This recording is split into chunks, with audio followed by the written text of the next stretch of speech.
welcome back to Dom's Corner, everybody. I am your host, Dom Martino, and sitting to the bottom of me is Miss Samee Ramirez. Samee, how you doing today? Doing good. Really happy to be here. Great. Ready to talk some Justice League. Yeah, me too. I've watched it twice now and can't wait to get Me into as well. it. And over to the left, he is back, Mr. Cisco Scartozzi. Did I pronounce that right this time, sir?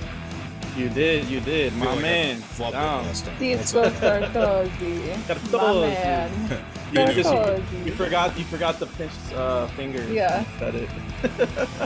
Oh. But yeah, I too have watched the Snyder cut twice. So Twice. Good. All right, good deal. 8 hours of studying for this, just for this moment. We've all put in a full work day. Mm-hmm. Right. Wow. And no pay though. All right. For no pay. We paid them. Yep. Right on. And yeah, guys, before we get started today, we are going to be talking Zack Snyder's Justice League. Heavy spoilers. If you have not seen the movie, tune out now. And before we get started today, please hit that like button below, subscribe to the channel, leave some feedback in the comments section, and share this with your friends, and also hit that bell for notifications.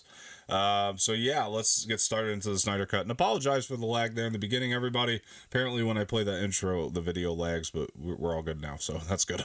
Anyway, so hey, just call it slow-mo. It's slow-mo for the Snyder Cut. Exactly. Right, exactly. We're representing. Yeah, so Snyder We went Cut. into the, what is it called? The Flash Zone? The what is it Flash called? Zone? The I don't know. Anyway, so this movie. You know what I mean, though. You know what I mean. We're creating our own meant. future. We're creating our own future. Right. Our own past. Mm-hmm. So yeah, this movie is awesome. I'll just start by saying that if you guys haven't seen my non-spoiler review, you should go check that out. I definitely summarized it. We were supposed to have the spoiler review up a long time ago. Somebody fell asleep. And then somebody else had technical difficulties. So, but yeah, so here we are now, and I actually like it better this way. We're able to bring Cisco on for this one, so right. it should be a lot of fun. Anyway, so this movie again, it's awesome. I'll kind of go over my experience watching it with you guys, and then you guys can kind of go through yours. So for me, it was like, I said this in the non-spoiler review as well, but it was like seeing things that were like unfamiliarly familiar, I guess, like they're scenes I'd seen before, but it was so strange to like see how they fit here, and it was almost odd, and I mean that in a good way. Or it was like, oh, that's supposed to go there, that's supposed to go there, you know what I mean? And it's like, that plays so much better. And I mean, yeah, obviously, like the second time around, it didn't seem as jarring, but when I first watched it, it was definitely jarring. But like, I really do mean that in a good way, because I was just so thrilled to be seeing a different cut of it, and something that's better, quite frankly, by a long shot. And, you know, it was crazy because my curiosity got the better of me, and I even went back and watched the theatrical after this. And I mean, I'll kind of go into this. I mean, those pretty much anything with Batman in that movie is terrible in the theatrical. I mean, the Wonder Woman scene is so bad in the theatrical. The final battle, don't even get me started, because that is like, It's horrible. It's terrible. Yeah, and like I like even better in this cut how it was like one thing I'll pinpoint, like that's part in the final battle where Aquaman, he's riding on Batman's Batmobile, and he turns to him and he's like, "You really are nuts," and Batman just like looks at him. In the theatrical, he says, well, "I'm not the one with the pitchfork," and then like in this one, he just gives him a nod, and it just played so much better for the humor with just that nod, you know what I mean? And it's more consistent with Batman, you know what I mean? And it's just, yeah, so like I love this movie. This cut of it was so great. I didn't feel the runtime in it personally. I thought it flew by like a fart in the wind. So I was really thrilled with it, and I think that this is the Justice League, not Venom. Okay, down. I leave a turd in the wind. Turd in the wind. There you go. It's the correct quote. Flew by pretty quick, and I was very thrilled with that, and I think that the I think that the what am I trying to say here? You guys wouldn't know. Sammy, why don't you just go ahead and, well, I try to conjure up my thoughts here. Why don't you go ahead and tell me your too excited. I am. That really is it. You know what I mean? Because like I actually just watched this again last night, and like that really is my excitement. It is the fact that I want to watch this like 100 more times still, and I've always I've seen it twice. It's a 4-hour movie. There's no other 4-hour movie out there that exists that I want to watch as many times as I do this one. I just find it to be so exciting and so many great things. I mean, Cyborg is the heart of this one, and it just plays so well. And I the one thing I'll say before I let you go here, Sammy, is the fact that like people are changing the narrative and trying to say, I always liked Batman v Superman. You know what I mean? It really cracks me up, but it does speak to the fact that this movie is making people go back and look at them and appreciate those two films a lot more. And I'm not changing the narrative when I say it's what I've been saying all along. Be patient. Let Snyder finish it off. You know what I mean? And then we got the Justice League, and clearly that wasn't the case when we got that theatrical cut. You know what I mean? I was like, oh man, I was so bummed about that movie because it didn't prove the point that I was making to everybody when they were saying that, they weren't really on board with what Snyder was doing. You know what I mean? And then when Snyder Cut came out, it didn't prove my point at all about, just be patient. He's got stuff, and I'm so thrilled to have this here because it does prove my point. And I think that a lot of people are flipping on Snyder now, you know what I mean? And we're really seeing it, you know what I mean? I'm not talking about the ones that just jumped on the hype train to jump on the hype train after the fact, but I'm talking about the genuine people who genuinely, fairly did not like Batman v Superman and Man of Steel. They're starting to flip on Snyder after this, and that's just been really great to see. But anyway, Sammy, I'll let you kind of talk about your thoughts on the film and your experience watching it. Yeah, so I tried to watch it when the first time the moment that it dropped, and I got a little bit into part 3 is when I finally I passed out, really. I tried so hard.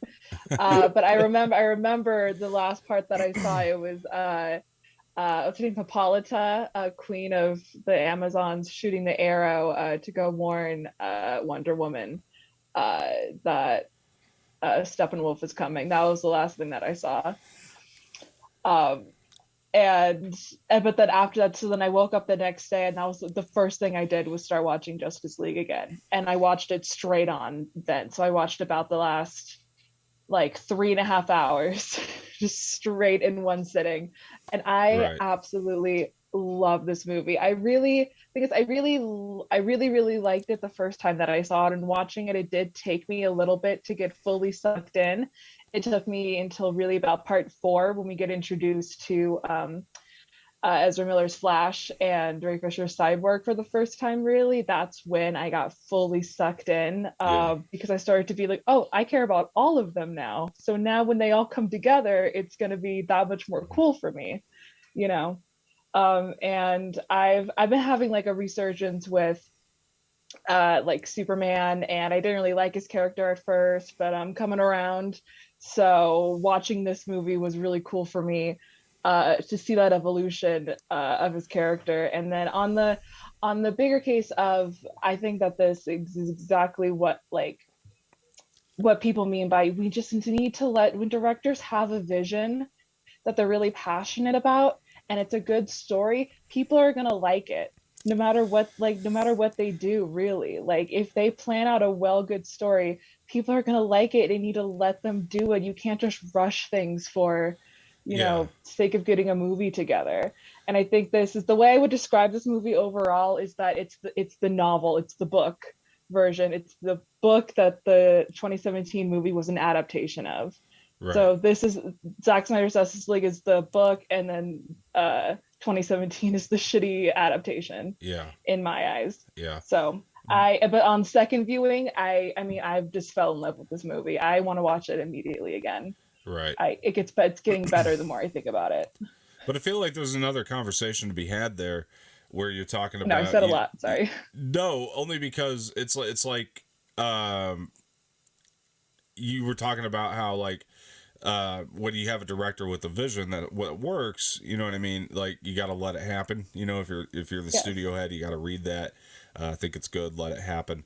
And I do agree with you in this case, but then I just feel like there's another conversation to almost be had.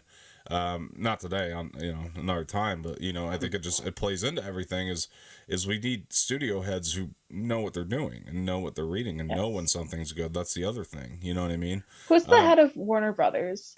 Right now, or was at the time? Is it the same person? No, it's not now. Because I have a personal vendetta against them. No, it's not now. They've changed leadership, which is why this was able to... Whoever was the head of Warner Brothers during 2017, I don't like you.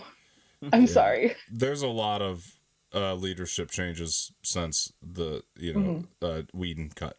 So that was like a lot of why this was able to come out. But I just feel like there's a whole different conversation to have there about just the people knowing what they're doing, and there's a conversation to be had about the fact that sometimes about audiences, because in the defense of Warner Brothers, I mean the first two Zack Snyder movies did not make money. In their defense, if I'm going to give them any defense, they didn't make money. So I mean the fact is like, if you're looking at that from a business standpoint, your shareholders are pissed, you know what I mean? And like that, I understand like what you're saying too, Sammy, that like the full vision, it was all planned out and everything, and they need to, if not use Snyder, use somebody who's going to carry out that vision better, right? And actually carry out the vision, and then like not make something that's bad. If you look at the Whedon cut, there's actually no reason to even have Whedon on there as a director, because basically the movie's just chopped up, cut up, and with a couple like little things here and there at it. So like there's really no reason to even hire Whedon on as a director at that point.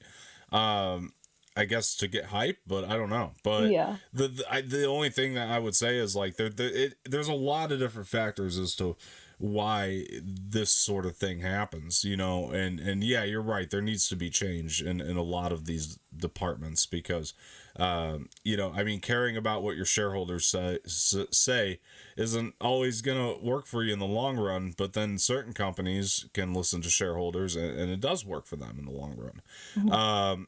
So there's a conversation to be had about that. Then there's a conversation to be had about studio heads, and I mean they're about them reading scripts and then thinking they're great. And then there's a whole other conversation about audiences, not bitching about things when they take risks, or do things differently. The first time around, like Batman v Superman and Man of Steel. Again, there's fair criticisms against both. I'm not saying there's not, but I'm saying that, I was watching a 52-minute video from a guy it was why I love Batman v Superman, and this guy kind of analyzed why he hated this movie so much the first time he watched it, and kind of what happened upon revisit. He hated this Snyder cut or Batman v Superman, and what he did, and I feel the same thing when I talk. I felt the same connection to him when every time I talk about The Last Jedi, because the thing that he was saying that he did is he went back, he watched all of Snyder's filmography, understood kind of how Snyder thinks, and then watched Batman v Superman through that lens, you know what I mean? And like it just changed the whole movie for him. And I feel like audiences need to figure out if critics do sometimes need to figure out, although they do a better job than audiences most of the time, but they need to figure out, is this something that I genuinely think is garbage, or did I just was it just not for me? Was it not my style? Was it not my pace? Because the fact is like, the more that audiences give bad reviews and things like that, the less people are going to go see movies. So I think audiences need to be able to decipher whether or not something just wasn't for them, or not their style, or not their cup of tea, or if it was actually straight garbage and you need to go yell and scream on the internet just because it has to do with characters that you've loved your whole life. You know what I mean? So I mean, to be honest with you, it's kind of a big cycle that we just need to go through, and we need to try to spread the message to audiences to, just don't go out there and spread the word that something's garbage if it just wasn't for you, if it wasn't your style, if it wasn't your cup of tea. You know what I mean? And so that's where I'm at with that, and I just feel like there's a lot that can be improved to kind of avoid these types of things in the future, especially and it's studios, I mean, and audiences, and the way that studios listen to shareholders sometimes instead of they think with their wallets and not with their brains, and also who are studios hiring to produce these things, and are they people that understand film, or do they understand the property and things of that nature. But anyway, Cisco, I'm so sorry, I didn't mean to step on your No, it's okay. your moment You guys have given me a lot to chew on. Yeah. So yeah. You say something real quick. Sorry, before you go. Go ahead. Have you guys also? I will just say that this movie did make me like Batman v Superman a lot more. I will say. Oh yeah. But however, have you guys seen or read the things that I forget which museum it's in? But there's currently like a Zack Snyder exhibit somewhere or something, and they have you don't know about this, and they have the original outline for what Justice League parts 1, 2, and 3 were going to be, his original storyline. No. Wasn't it supposed to be like you guys don't know about this? No. The end credit scene? It was supposed to be in the future, the dark. It's supposed to be Justice League Dark, basically. I need to talk about it. It's a lot. I'm gonna let Cisco tell his thoughts on this first, and then get back to me, and I'll tell you. Well, don't tell me, because what if it happens now? I don't want to know what happens. No, it's never gonna happen. It was turned down by Warner Brothers. WB just said it's a full write-up that Zack Snyder had. I forget somebody else too, but maybe Chris Terrio or maybe whoever else wrote the story with them. There's someone else for Justice League. So it's parts 2 and 3. Yes, and they wrote out the plan, like their original pitch for Justice League, and Warner Brothers said no, fix it, and told them like certain things they didn't like. There are certain things that are like repeated, but they were like, nah. Okay, so let me ask you this: was the Snyder Cut a part of that original pitch? Ish. See, I don't want you to say it because like I still a lot of it, yes, but there's different beats. See, if that makes sense. If different things just are kind of switched a little bit and added. If Warner Brothers certain things are removed, and that's it though. If Warner Brothers doesn't, you're fine. If Warner Brothers doesn't greenlight a sequel to this, they're going to have a mutiny on their hands, and there's going to be a hashtag, release Justice League 2. There's a lot. And there already is. Restore the Snyderverse. It is really, They're going to find themselves in the same spot that they were, and they're going to have to greenlight that now. Why wouldn't you? Anyway, and the plans for the sequels are really good. I'm sure they're great. They're really good. But they're on display in a museum right now. Like they're public information. Yeah, they're public information because Zack Snyder wants the hashtags to go out. Baby, it's real good though, guys. It's real good. And that's the reason why I'm mad at whoever the head of Warner Brothers was. Whoever said no to that, I don't like you. I bet they I have a personal vendetta against you. I bet when the class war breaks out, I'm coming for you. I never said that. For legal reasons, I never said that. Yeah, they're getting made. Anyway, Cisco, go ahead. Yeah. I don't have your confidence that they will get made. Honestly, like me neither. I'm happy everyone's getting their moment to finally get the Snyder cut that they've cried about for 4 years. You guys are insane. It's gonna happen. I'm so happy for them. But Snyder said he's pretty much done. WB says it's not happening. Yeah, he says that because he doesn't have any. Ben Affleck, you think Ben Affleck's gonna come back? Yes. Ben Affleck's done. If Snyder comes back, Affleck's coming back. Affleck has already signed on to do more Batman. He'll be like in a scene, but he's not doing a whole Batman movie or whatever. For now, I don't see it. You think he's gonna bulk up again? You think he's gonna bulk up again and be Batman? I don't think that's happening. I feel like we're hearing things as the information changes. I feel like the information's changing by the minute. They're definitely gonna analyze how this thing did. And I don't know how they gauge that, seeing as how it's on streaming, so I can give you that. But the fact is it's HBO Max's most successful thing already. I can tell you that right now. Yeah. And if they want to well, that's the whole reason they gave him the money. It's not because, they're trying to restore justice to his vision or anything like that. They want people to get HBO Max at the end of the day. Yeah, but maybe there's some part of that. But it was a business decision, just like it was a business decision. What better way to do it than to make another one of these? It's the same thing as anything does well on streaming, it gets a sequel. Look how many sequels Netflix makes, and those movies suck. I will say the original vision pitch could happen with what was set up in the Snyder Cut. Yeah, see, I just listened to a Snyder interview and he sounded very confident that he's not doing anymore. Yeah, because he doesn't have paperwork. I know. That's him covering his ass, though. That's him covering his ass, though. Because see, he's not going to say he's going to do more if they haven't, given him any paperwork or made an offer yet. Of course he's not going to do any more. But if he, well, it's not like they're saying like, are you officially going to do more? It was like, do you think there's a chance that you're going to do more? And he's like, no, I don't. It was just straight like, yeah, and I believe he didn't have like an inkling of a thought that he was going to do more.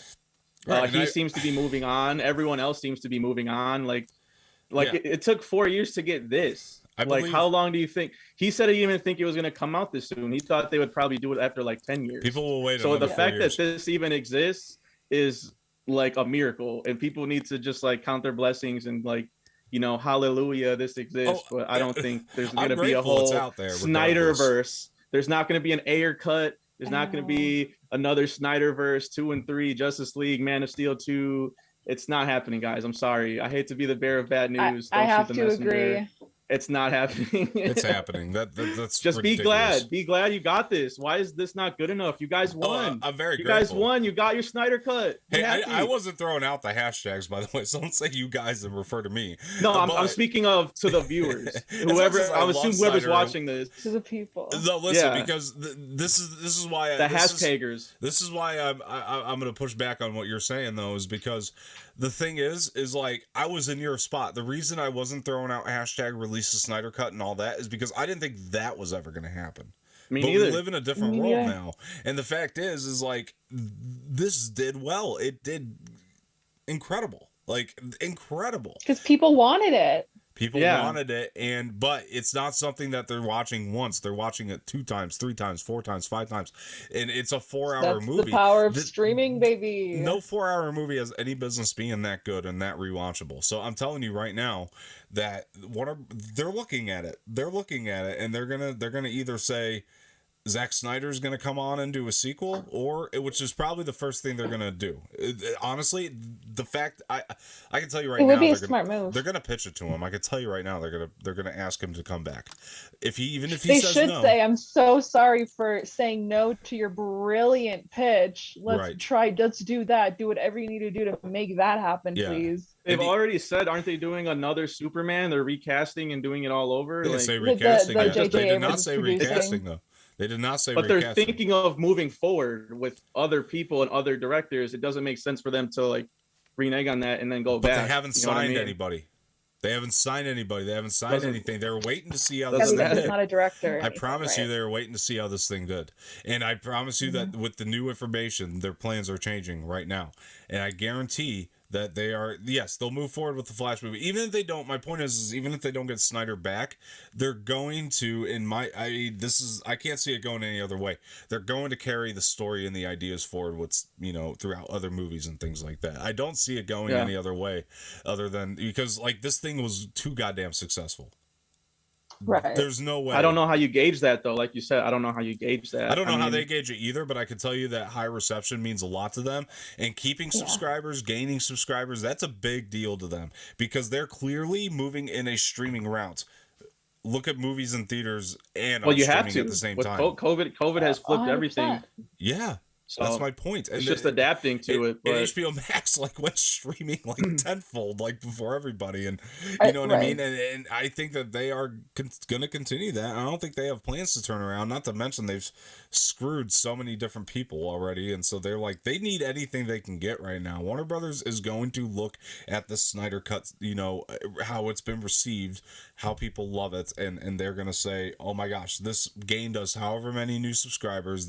That's how you gauge it. Is your subscription base. How many do they do the bullshit that Netflix does? Do they do the bullshit that Netflix does and just release their numbers as they please? I think it's hard because, I don't know how they're going to release the numbers, but I think it's hard because they're still fairly new too.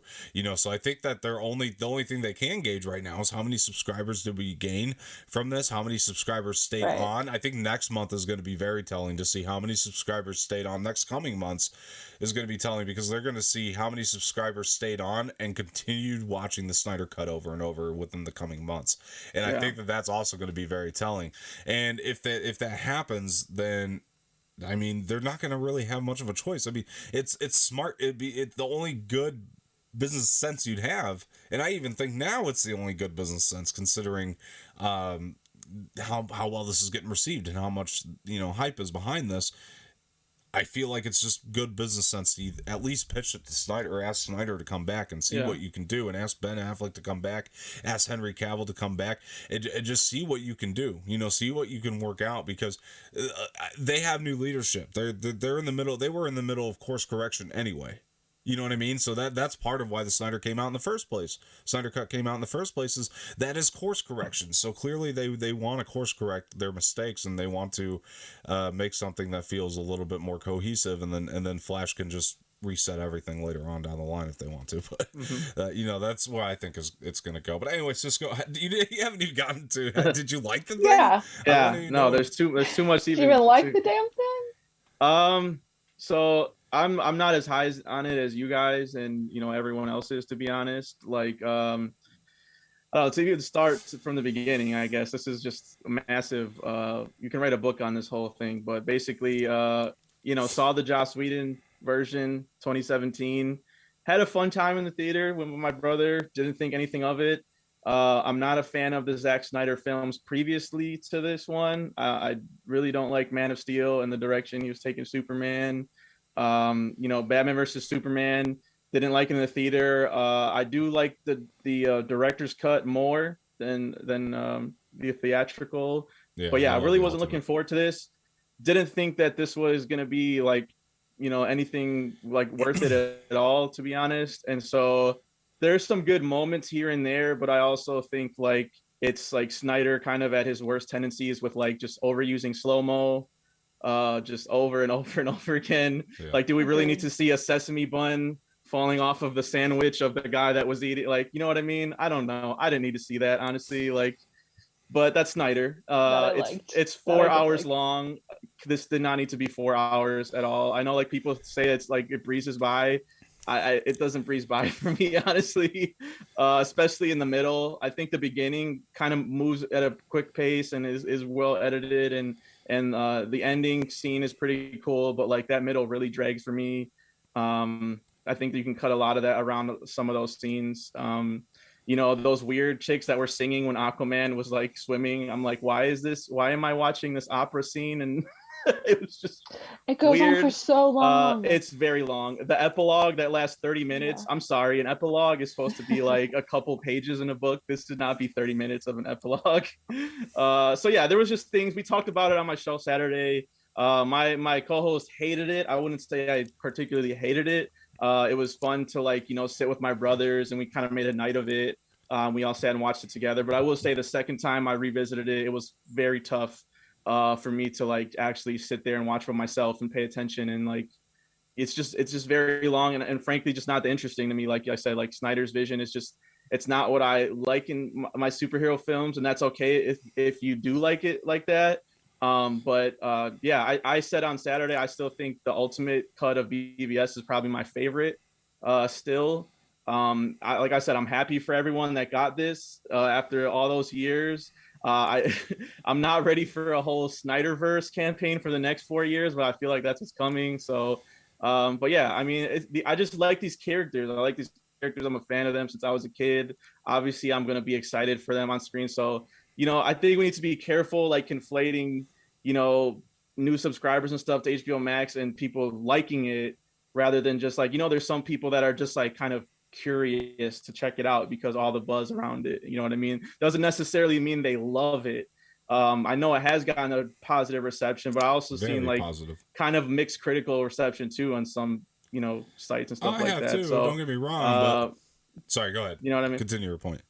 So yeah, it's just, I don't know. I'm not as confident that there was going to be a whole Snyderverse and, thing moving. I think they kind of want to put this behind them. They kind of, gave the fans what they wanted. I applaud them on that, but I do think they're going to move forward and take it to another direction because Snyder's had 3, chances. Like you said, they haven't been financially successful.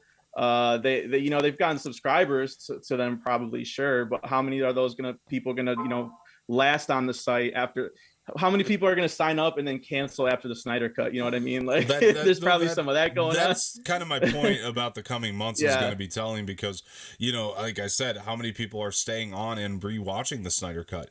And, you know, for me, it's like I think I will be watching the Snyder cut next month. I can tell you for a fact I'll be watching the Snyder cut on HBO Max next month, and probably a few times, you know what I mean, in the month after. I can tell you for a fact I love this movie. I want to see it multiple times, as many times as I can. Again, now I'll preface that by saying that I am one of the guys that really has always been on board with Snyder's stuff. Batman v Superman theatrical, I definitely had problems with, but saw the ultimate cut and loved it. It was like it fixed my bigger issues with that. So, you know, for me, it's like I've always been on board with it, but like, you know, but the fact that like we have seen critics even come out, some critics have called this a masterpiece too, which is not something that critics say about a lot of movies. It's fine, but like it's not something they say about a lot of movies. Some people call it Snyder's magnum opus. Some people are calling it, and critics are saying that I wish I can go back and change my score for Batman v Superman and Man of Steel. I've seen those types of things said in critical reviews. Get that. And that's fine. It's fine if you don't, but I do, because like I see this as something. Those are like separate movies. You know what I mean? Like just because one movie exists doesn't mean you can go back. It doesn't change the fact that, like, because I just rewatched all of the Snyder ones, so this is like fresh in my mind. I still hate like I said, Man of Steel and how they took that character. See, it's just, to me, it's so overlong and boring, and like just the end CGI fight is just, like I said, Snyder at his worst. See, the reason being, you need Cisco especially. You need to read the original pitch, because you are going to be just as angry as I am, because it fills in a lot of holes. But it was Snyder's pitch, right? Yes. Fair enough. But the thing I was saying though, to me, like, it enhances those movies so much because it did the thing that I thought it was going to do, which is to pay off that Superman character. To me, what we get at the end here is Superman. Like, that is like Superman to his core. Do we though? He's not even really in it that much. He doesn't come in until the end. Yeah, but he gets like amazing. So the fact that people say that Man of Steel would be improved by this, I just don't get those things. I fucking love it. Are you kidding me? You kidding me right now? I mean, you got Pa Kent and God damn it, Jor-El talking to him at the end when he's walking through the suit room. That was incredible, man. Are you kidding me? It really sounded like Marlon Brando. I know that was what's his name, Russell Crowe, but like, he really sounded real Marlon Brando. He sounded like he was doing a real Marlon Brando I can't impression. Get behind it. You know, Pa Kent basically telling him in Man of Steel, like, you know, some kids are gonna have to die.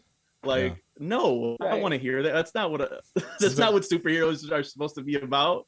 But that's Pa Kent in this Snyderverse, and don't like it. And just the drab killing Zod. I'm just not a fan. And why set up that Lois is pregnant and not to pay it off? Why even put that in there? That was so stupid. And Martian Manhunter too. Why even put him in there if you're not gonna? And those were new scenes that they shot. Why even put it in there if there's not going to be more film? That's key. I don't get it. That's you have to read the original plan. Hold on. Explains I don't want to. I don't care. I'm done. I hope this is the last of it. I don't care. I don't want any more Snyder films of DC films. See what you said there, though? You're all valid for that reason. We can't get points across if we all talk over each other. You see what you said there, though? You see what you said there? It's like, because like you said the reshoots, right? The reshoots. They reshot. Yeah, they could have kept all those reshoots out. They were clear they were reshoots, and they were so unnecessary. Keep those out. It was Snyder just trying to get back a WB. That's all it was. I know people are going to want to read into that and be like, so this is why there's going to be more. No, he even said on the podcast today, he's like, they told me no reshoots, and you know, I just went and did reshoots because I felt like it. Like, that's what he said. So it's, I mean, I don't know. I just don't like this all this conspiratorial shit. It's like, I don't know, but no, he shot in his backyard. He shot the Joker scene in his backyard. With bullshit. Like just a they did camera. Not. You have to have money to do that. It looked like shit. It looked like shit in the movie. The Joker, like how out of focus, and like, yeah, I could believe it was shot in his backyard. No way. That looked bad. That looked terrible. No, it looked great.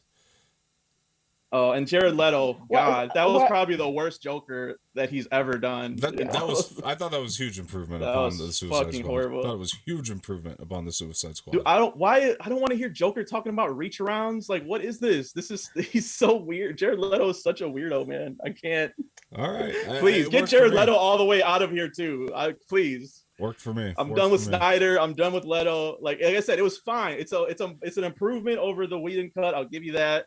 But I'm like I said, I'm glad fans have this, but man, I'm just done talking about this fucking thing. It's been 4 years. Like, guys, there's so many other superheroes out there, superhero films and shows and stuff, but you know, this is like my favorite comic book movie of all time. Come on, man. You don't mean that. Get out of here. Yeah, I do. I fucking loved it that much.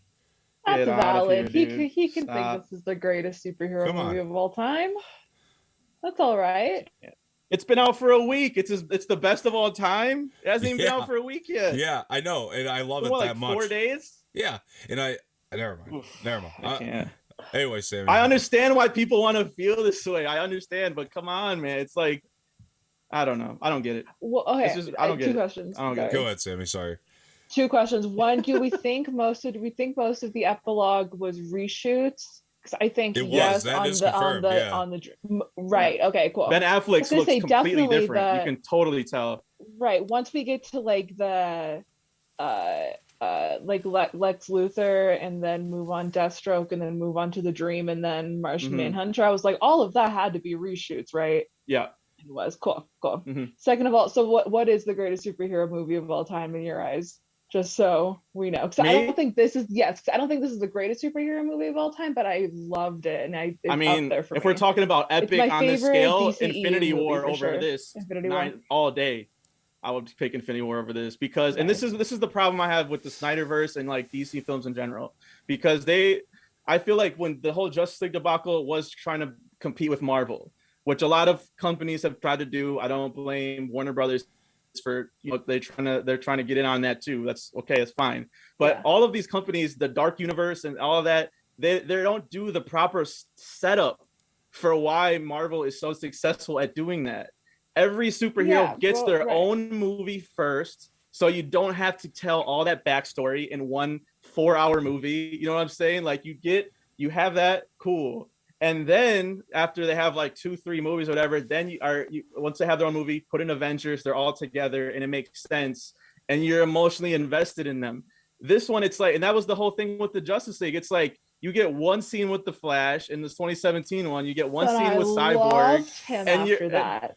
That's all I needed. I'm saying 2017, and you liked it. Not in 2017. Not in 2017. That's what I'm saying. No, sorry. And that's why it was so disappointing, because it's like, you can't just introduce characters that way. What kind of, that's not script writing. Like, you can't just joke it off and so I appreciated, I will say, if I'm giving props to this one, I love how they made Cyborg, they gave justice to Cyborg, because I wanted to like him so much. He's like one of my favorite characters. And I'm so glad how they introduced his backstory and how essential he was to the plot. Like, it's insane to me that Warner Brothers would like take that out of the original. Like, how I can't even comprehend why you would do that, because it's like in this version it makes so much sense, like why with his dad and that relationship and how that pays off in the end. Same thing with Flash, they take out all of his like essential scenes and in the original, and like in this one they expand on that, and that was what I was hoping going into it. So I appreciate that stuff.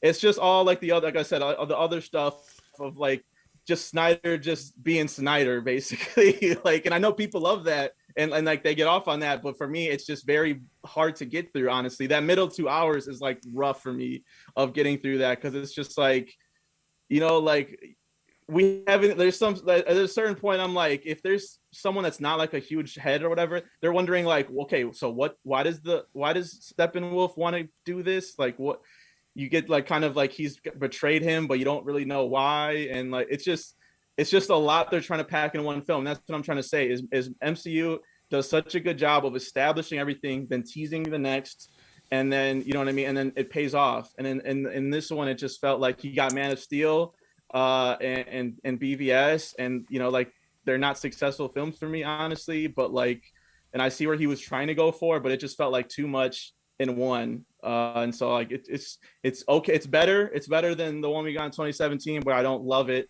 Still think BVS Uncut's probably my favorite. I definitely wanted more Batfleck in this, but I know, I guess we'll never see that. This is my favorite version of Batfleck. I've never liked him Batman? more. Yeah. Or Ben Affleck as Batman. Yes, as Ben. Yes, Ben Affleck. Was this one? Yeah, I agree too. Yes. I agree with that. I think that this I needed is more of him rendition. though. I feel like he wasn't used enough.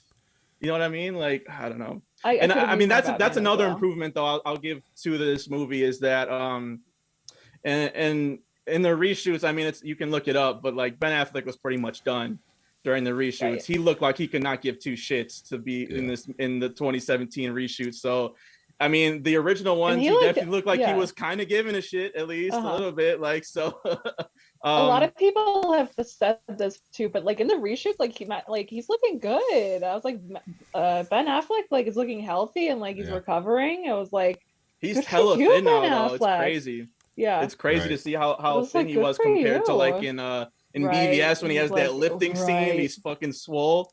Yeah, it's crazy to see just how he transferred. But I mean, I love Ben Affleck. I'm glad he's healthy now and sober. Yeah. The Way Back. I don't know if you guys saw that. I thought that was a great comeback movie for him too. Yeah. I did Way Back. I did like Way Back. I'll give it. I think that's dope. Yeah. So but yeah, those are all my highlights. I think pretty much for me for the new one. All right. So yeah, let's dive into some of the like spoiler heavy stuff for about the next 20 to 30 minutes because Sammy and I have something else to do after this. So let's do it. Yeah. So listen. So for me, it's like one of the things. I mean that honestly, I understand like Sammy's point, like the slow-mo could get to people. Like when I was rewatching it the second time, I was like, I could see how that might bother some people for sure. Like, don't get me wrong. For me, it just didn't bother me. It worked for me. Like, let's just agree. You could have lopped off 30 minutes of the movie if you just cut the slow-mo down a little bit. Like, just a little bit. I mean, for me, it's just like, and the singing to Aquaman. Yeah. God, that scene goes on for so long. You can like this would have never went to the theaters. This would have never went to theaters until like they would have to have cut a lot of this out if it, at least to like 3 hours. Yeah. Well, yeah, true. But if they didn't have anyone come to reshoot stuff, if this was just they just finished the Snyder stuff, they still would have cut the shit out of it. I would be curious to see how it did if it did go to theaters, though, personally. But I feel like fans would still have boycotted it, even if it was not. They would be like, they cut out his true vision. No. I mean, if they said 4 hours, if they approved it, if they approved the full 4 hours and 2 minutes or whatever to go to theaters. Yeah, that would have never happened in theaters. No. I got you, but I wonder how it would have done if they had approved it to go on, because like I think that would be the real test of this movie is how would it have done in the theater? Would word of mouth have gotten people in there? I actually think yes. Is this even gonna go to select theaters? Right, I heard somewhere. Yeah, it's at select theaters. I think select theaters. Yeah. Are you guys gonna go see it? If it comes around toward me, I was looking today because I was thinking about going, and unfortunately, it's I would. Yeah, it's not around me right now. So if it does, what about the black and white version? You guys excited for? I hear there's a black and white version. Oh, really? Yeah. Or Justice is Gray version? Is that what it's called? Something like that. Justice is. Oh, of course. Yeah, black and white. Yeah. The thing is also I think if this version, or at least like, you know, a cut down version of this movie, because this movie never would have been released 4 hours long theatrically, and especially not in 2017. So maybe like a 2:45 version of this movie. Well, the BVS uncut is 3 hours. Yeah. Yes, maybe so So I think I think cut. That thing flies by more than, you know, and it's the same kind of thing when I watch when I remember the theatrical versus the uncut is like they took out some story shit that just doesn't. It made the movie not make sense when you saw it in the theater. Yeah. And so, but Snyder works long like that. He likes his long movies and his epicness, and that just doesn't work for me. That's not my speed. But I understand why people could like that. But the way I look at it is, if you're writing a story, you know what I mean? There shouldn't be any limit to how long that story is. You know what I mean? Like, seriously, like, you take it to the studio, and this is typically how it works. The studio gives notes. They either say yes or no. You know what I mean? Or they cut down what they feel like needs to be cut, and, you know, you compromise. There's a lot of that going on. But, like, as far as Snyder's story, there shouldn't really be limits to what he's going to do. And I think that's why... I disagree. Well, here's the thing. I think, okay, again, I really need you to read the original story script, because here's what I think if this movie would have come out in theaters in whatever length it did, and it was as good as this version is, I think there would have been a huge cry for a sequel. And I think the sequel would have then eventually been some kind of reworked version of what he had planned for Justice League 2. And then I think that would have been really good. And then they would have let him probably do 3 as well. Yeah. So, yeah. I mean, who knows? That's what I think would have happened. Yeah. I think like creators should be allowed to tell their story, but I don't think like it's so easy to point the fingers at studios and be like, they're the bad guy. But like at the end of the day, there's a reason they have their jobs. Right. And there's and for them to like want to edit this down for 4 hours, that's not a bad move in my opinion. No, and I get that. Any studio would say that. No, so for sure. I feel like, you know what I mean? Like, and so especially in 2017, there wasn't a market for it. So they were right, you know. I feel like this could have even been better as like a mini series or something, you know what I mean? Well, like a 4-part mini series. It would have come out that way, right? But... Yeah, honestly, but like that, we're dealing in a time when like that's not even. It used to be taboo to do that because TV was thought as like lesser medium, but like we're in a time where that's not true at all. You know, like season 1, Watchmen, fucking incredible. You know what I mean? Like, and that's a whole season. Like, you can do that, and so I just feel like it's just. Film is just the wrong medium for it, in my opinion, to sit down in one sitting and try and do that. Because like I had to pause it and take breaks. We had to, you know what I mean? It's not the parts helped. The parts helped. The parts did help. I'll give you that. The chapter cards did help. Well, that's the whole thing. Like I don't feel like it's a valid complaint to complain about the length of this one, because it's like they did put it on streaming. You can pause it. You can take breaks. You can go. You know what I mean? It's no different than watching a series, you know, or binging a series. To me, it's no different, especially when you have parts that divide. Yeah. I think for the casual person, it is a valid criticism though, because like, for example, my barber hits me up today. He knows I'm a film dude. We talk about it every time I get cut. And he's like, so this new movie, 4 hours long, is it worth it? And I was like, are you just know that's all he said. He said this new movie, 4 hours long. Yeah, that's what because he knows. You know, I'm trying to get my next appointment in, you know what I mean? Right. And then he asked me, and then I'm like, and then he asked me that, and I'm like, are you into the DC movies? Right. And he's like, I don't know the difference really. He's not really into and so I'm like, Aquaman, Wonder Woman, Superman, Batman. Yeah, my parents. You know what I mean? Like, are you into that? They don't know the difference. Who knows? So this is the casual fan in like, you know, in its purest form. And I was like, and I'm like, you know, if you're into that, check it out. I was like, you know, I've been recommending to casual people like that, do the chapters. If you feel like you can't sit for 4 hours, take advantage of the chapters. Maybe watch, you know, 2 chapters one night, then 2 the next night.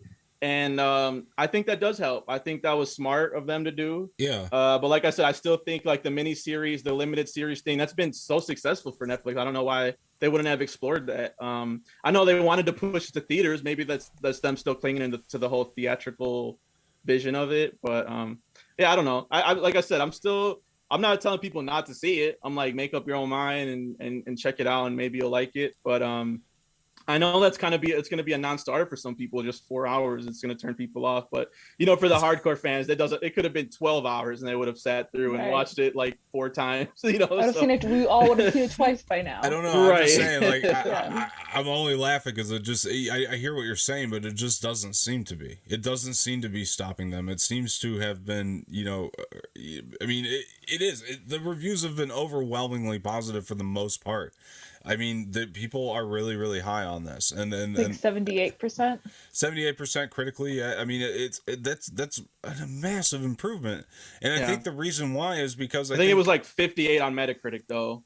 That's what I was looking at today too. But it was 58. I don't know. Yeah. Either way, though, it's like the most of the reviews that I've seen, they've been extremely overwhelmingly positive. I think that it's a big deal, like it is, and I think it is going to. It's something that it's a moment in history too. I think it's going to change a lot. No arguing with you there. It's a cultural moment. Yeah, I'm not arguing with you there. Cultural moment for sure. I never thought this would happen. I went on my show on Saturday. Said my rule of thumb is if I'm ever wrong about something, I will come on the show and admit it. I never thought this was going to come out. I was wrong. And then we talked about the movie. So I admit I was wrong about that. Is it like a masterpiece like people say? I don't think so.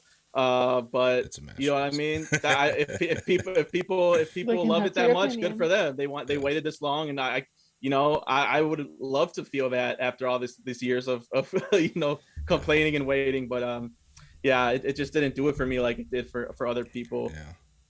I don't know. I love long movies. I do, especially when they play well. I think that like I just I like a lot of meat on that story. Yeah. You know what I mean? What are some of your other like favorite ones, like longer ones? Like long movies? Oh, like man, Lord of the Rings? You like Lord of the Rings? I love the Lord of the Rings movies. I love Irishman. Yeah. I love That's why this movie. This Justice League didn't feel that long to me because it kind of felt very kind of Lord of the Rings ish in that like the epicness of it, and that there was like, you know, there's build up and not that long, but in the build up you get, you know, in the build up to Wonder Woman you get a battle sequence, in the build up to Flash you get this whole like car sequence thing, in the build up to Cyborg you get the football game and that whole thing. So it's build up, but it's all these incredible moments, and then, you know, backstory, you literally see the battle between the Amazons and the Atlanteans and the men, and then once you get to that point, then you get Superman, and then that just throws it out of the water, and then at that point you're at the climax and you're just rode uphill from there. So yeah, Dom, you know what I mean. So it's the showing while you're telling of it all. Exactly. That really does it for me. Exactly. Well, let's talk about, speaking of spoiler heavy stuff, let's talk about this Wonder Woman sequence. Like, first of all, like so much better. So much better. Like amazing. I can say this for literally every scene in the movie, but like this one is one of the ones that's like at the top of the comparison is. Are you talking about like the beginning scene, the bank scene? It's there, but it's like if you go back now and watch the theatrical version of the scene, oh my god, it lacks. It sucks. It's cartoonish, and they tried to make it really funny. This scene is really dark, and there's a lot going on. I mean, when she fucking, I lost my goddamn mind. When Wonder Woman like takes a dude and like throws him into the wall, and his fucking head just explodes over the wall. I'm like, oh my god, that's incredible. That is incredible. That was awesome. Her, the way that she in the theatrical, she throws the briefcase out of the roof and just blows up real quick. This one where she like goes up with it, I'm like, that's just, it's gorgeous. It's gorgeous shooting. It's wonderful filmmaking, and then just adding the little touch of the little girl, like, you know, can I be like you? Like, Jesus Christ, this is everything I want to see from my heroes. That fucking scene was so great. It is. It's one of the best things I've seen in a comic book film. Honestly, it was so great. It was so great. I'm gonna have to disagree again. I'm sorry.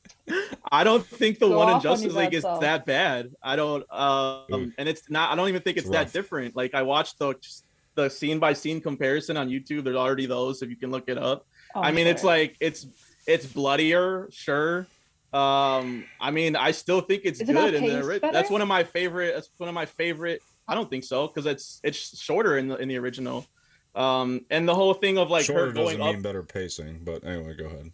It doesn't, but longer doesn't mean better pacing either. So no, it doesn't. It's anyways, a fair point. It's a fair point. Fair point. Fair. But and the whole thing of her jumping up with the suitcase, I honestly didn't like feel that was that great either, because why would you go up with a bomb in the air? You know what I'm saying? It was very counterintuitive to me. If like, I felt like her throwing out of the window, like, that makes sense. You don't. Why would you want get it as far away from up? People as possible? She's an Amazonian. Like, she literally just doesn't matter. She's super strength. She doesn't need to jump up. That's part of it. Like, I think she's using like the G-force of her like going up to throw it. It makes sense. And then it blew up in her face because she gets blown back down. And I was like, well, that was kind of weird. She does, because she can handle it. She blocks it. So like her going up with it like gives her the opportunity to block an explosion, to make sure that if she's throwing it way up into the sky, that nobody's getting hurt. There's no birds out there. You know, she doesn't want to hurt. You know, anything. And the button on that scene too with the little girl did not work for me either. I thought it was cute. I was happy they cut that out of the original. Like, just her like, you can be anything you want. Like, I don't think she's a good actress, period. Like, but like that, like right there was just. This isn't surprising. Not even, this has been said on Twitter this whole week. She's not. When you watch Kal-El, no. Like, she's not good. I'm sorry. Listen. When you watch, she's a good Wonder Woman. I'm not saying she's not a good Wonder Woman. She's a good Wonder Woman. She's not a good actress. When you watch her play Wonder Woman Diana Prince, you believe that she is Wonder Woman Diana Prince. It's just the way she says some of her lines. Her line readings are bad. Yeah. for sure. Okay. But I was gonna be like, when you watch her, do you not believe that is literally Amazonian goddess? I just said, yeah, she's a great Diana Prince. She's a great Wonder Woman. It just felt forced. It's like, are you okay? No, she just was shot at. Why would you ask if she's okay? Like, I couldn't. I think that's the best. I mean, I'm gonna go ahead and blame Chris Terrio. And she's like, "Can I be like you?" It just felt like very, it felt very Chris Terrio. That's good. Very cringy. But yeah, like I said, I didn't have a problem with it. That was one of my favorite scenes in the 2017 one. And I prefer. I'll say the one thing I liked in the new one, I did like some of the added action. Of course, I'm never gonna complain about that. And the blood, that was cool. Mm-hmm. Yeah. And then when the guy turns it from semi-auto to automatic or whatever, and they had the little zoom in on that. I thought that was a dope detail that me and my brothers all like too. But yeah, I mean, I like both of them. I think they're both dope scenes. I just like, I don't know, people like saying that they hate the original. I don't think it's that dramatic of a difference if you go and watch it. Like the scene I've seen, it is. It's added bullets and added. There's a lot more cut than that. You got to go back and watch it. There's a lot more cut than that. I just watched it. I did. It's on YouTube. It's just like added stuff that they put back in. It's a lot of added stuff in that scene. There's a lot that expands that scene. But anyway, Samee, what do you got? Yeah. Oh, on what? The scene. Did you like this version of the scene? Or? Oh yeah, no, for sure. It's a lot better, definitely. Yeah. I don't have much more to add. Okay. So, that's fine. But yeah, so like some I have other scenes I can talk about, but so some of the other spoiler heavy stuff is obviously like, I mean, the backstory of Victor Stone. I mean, obviously it was like a huge plus. They needed to add that. That was like a 100%. Big deal. Ray Fisher has every right in the world to be screaming at the top of his lungs. I understand why he's pissed now. I understand. Right in the world. Yeah, I understand why he's pissed. That's bullshit that they cut all of that out. It's bullshit. That's crazy. Yeah. Literally, I will find his name. I have a vendetta against you, whoever was the head of Warner Brothers at the time. Yeah. I don't like you. You're not a smart and that was maker. In the original trailer, I was looking like when they showed that, like the snow football scene, like that's the way that shot beautiful. Was like is awesome. And like shout out to Wisconsin Badgers. That's who they're playing, Gotham. Nice. So like that was a cool thing we noticed too. Their colors. Watching. Their colors were black and yellow. Gotham City's black and yellow, Batman colors. Basically, I was like, I see you. That was cool. And that was I loved all that. That was great. Yeah. Yeah, I'm not gonna argue with you there. Yeah, no, that stuff was really awesome, and I was really happy to see it. Very happy to see it. And I mean, I think that Ray Fisher, it showed me that he's a really good actor. You know what I mean? He's very good in this film. I felt like, and we'll get into the battle scene here in a bit, but like, I just felt like he helped me feel some of the stakes in the moments, with the way he was acting and things like that. They just gave him a lot more to do. Also, another big thing that we could dive into is the Willem Dafoe scene. I mean, Willem Dafoe's back, and he's in this cut, and I think that the way that this movie sets up Aquaman so much better to me, just really really helped. Like the Aquaman movie, I'm talking mainly, and I think that was amazing. Like that was amazing to see the.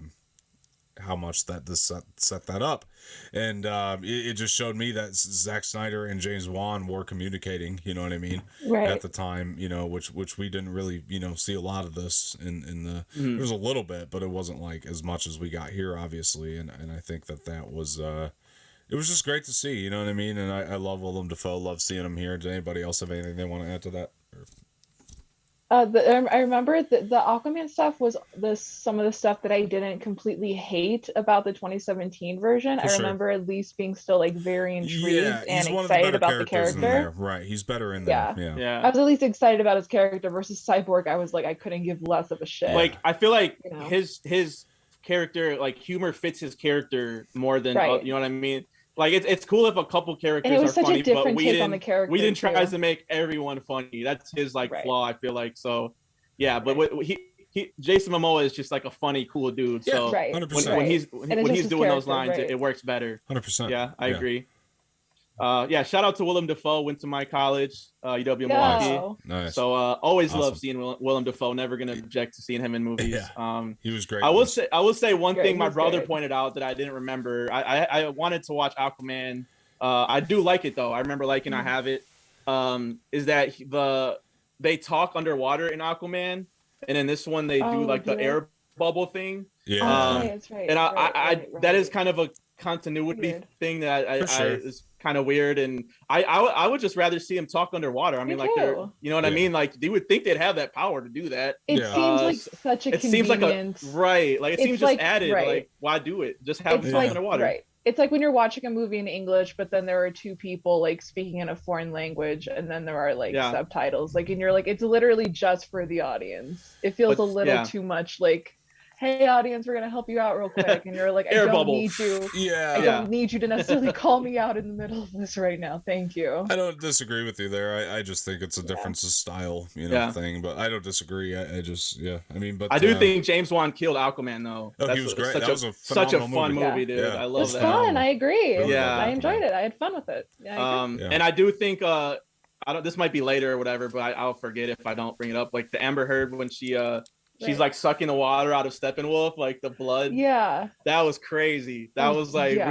we were trying to figure out, we're like, what is she doing? And then when she's like sucking the blood, I was like, oh, okay. She's like going right. And that's one thing I'm glad they added too, because I'll say that too, as a plus I like of the new version, is that Steppenwolf got the boxes so fucking easy in the original. He would just show up, grab the box and be like, peace, I'm out. And it was like, and they made so much more sense this time. Oh my gosh!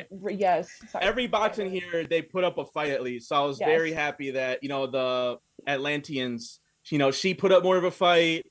Aquaman gets some hands in with them. So I like the added stuff with that. I agree with you guys there. Yep.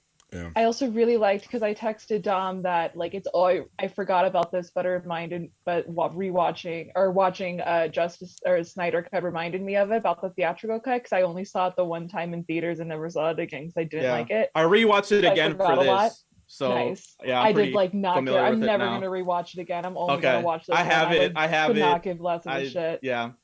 Right. But anyway, I forgot that it always bothered me that I was like, okay, so you have 3 boxes. One goes and is protected in a temple by 50 Amazon warriors at all times. The other is at the bottom of the ocean, surrounded by like sea monsters and tridents. And the other is in the ground somewhere on Earth, just in dirt.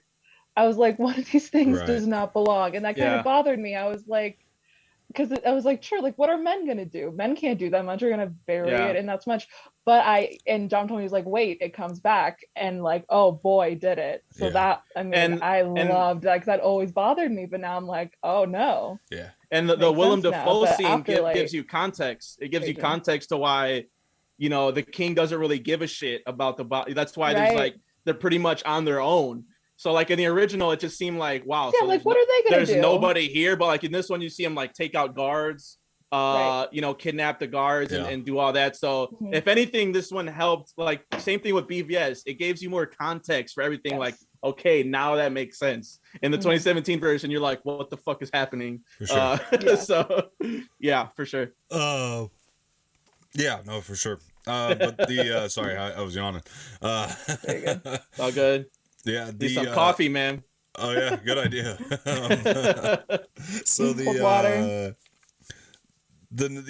thing I wanted to talk about was the Amazons on the Mascara was so much better. But I will say this is one of the ones that it's like it's clearly a very similar scene to the 2017. It's just the only difference here is it's stretched out. It is better. I mean, makes it look more epic. I mean, obviously the look of Steppenwolf is better. Right from the get go. He clearly they fixed a lot about him, and that was really awesome. I love how it like his suit like moved, and like how like the pieces kind of kept like intertwining with each other. It looked kind of like chunk metal, like, but also kind of interweaving with each other. Right. It looked so good. No, I dug Steppenwolf's look in this, and then I like how it just transitioned from, that scene on the Mascara, and then like we were actually seeing him like, behind the scenes here a little bit. We're getting a little peek of the man behind the curtain here, which is Darkseid as well, and I mean Darkseid is Cool. I mean, he adds this whole other presence that like oversees the entirety of the film, you know, and just adds this. It's almost like it's an added tone because it's like we know that Darkseid's just kind of looming over everything at this point, and I thought he was really, really cool. Is he Thanos good? Not yet, but you know, he's really good, and he adds something, but that's not the point. And either, he makes you know, yet. He makes Steppenwolf better as well. Yes. I keep wanting to say Step in Time. That's what There's I'm saying. A YouTube channel that calls him Step in Time, and every time in my head I want to call Steppenwolf Step in Time. That's what I'm saying. Like a lot of people were probably expecting like a Thanos level villain in Darkseid, but like the fact is like his point in this movie is to enhance Steppenwolf. That is his point. Thanos was teased in how many movies? You know what I'm saying? Right. They teased. They set him up in so many movies. So they just They didn't have a use chance. a big bad to improve your one villain and focusing on that. Really smart. Again, I think, you know, I said this in my review too, that in the original 2017 version, you get you know, Steppenwolf, and you don't know his motivation at all. He's just collecting these boxes, and he just keeps going like mother, and you're like, who's mom? You're like, who? What? Who's your mom? Why are you doing this? And Step in Time. What are you doing? Mother. In this one, who's mother? Mother. You keep saying that over and over again. It just got so weird and annoying. And then in this one, you find out why he's doing it. You find out he's kind of Darkseid's bitch in a way. He's trying to impress him and so again, all the added context definitely made sense and improved the story as far as the story goes, because you're like, okay, now I understand why he's trying to get them other boxes, the anti-life equation. They didn't go over none of that. It's crazy. I know. It's crazy how much they cut out. It's crazy. I know, they didn't go over any of that. Yeah, really. Yeah. And then something else too that they never went over in the theatrical, and this to me is one of the scenes that, in my mind, solidifies Gal Gadot as a great actress. Where she has to narrate the whole backstory and everything to Bruce Wayne. Yeah, that was cool. Wow. Not only did Gal Gadot narrate it well, the whole thing, I mean, this whole sequence that only parts of were in the 2017 was like, oh my gosh, like, it felt so epic. Like, I felt like I was watching Return of the King. Yes, exactly. And it was like, it just felt so epic, so great, and so right. You know what I mean? And just, I love that moment, and yeah, I don't know, what do you guys think? This is the narration of the battle scene. Yeah.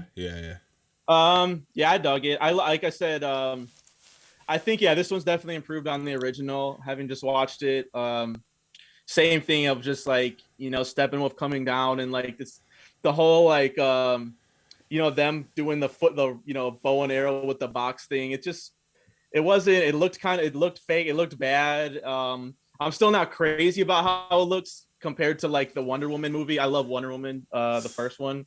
So like just the Themyscira in that one, I don't think is like the same here, just personally. But like I do like the fighting and stuff with it. I thought it was definitely improved for sure. I don't know how you could argue that it's not in this one. Like definitely so. I don't know, man. Listen, I agree that film is subjective. I understand that there's going to be criticisms against this, and that's fine. And I've heard some people out, and like I get some of them for sure. I don't know how visuals could be one of them for this film, though. I gotta be real with you. Like, Zack Snyder is a different visual director. I think his visuals are phenomenal. Patty Jenkins and him are not the same at all. No, they're not. They're not. You're right. I mean, are you just saying? So I prefer her Themyscira over or do you Zack Snyder? You prefer Patty Jenkins, or do you just think that the visuals are not good? Like which? Both. I didn't say that the visuals weren't good. I just said I prefer her vision of Themyscira over this one, how it looks and how, you know, just how it looks visually.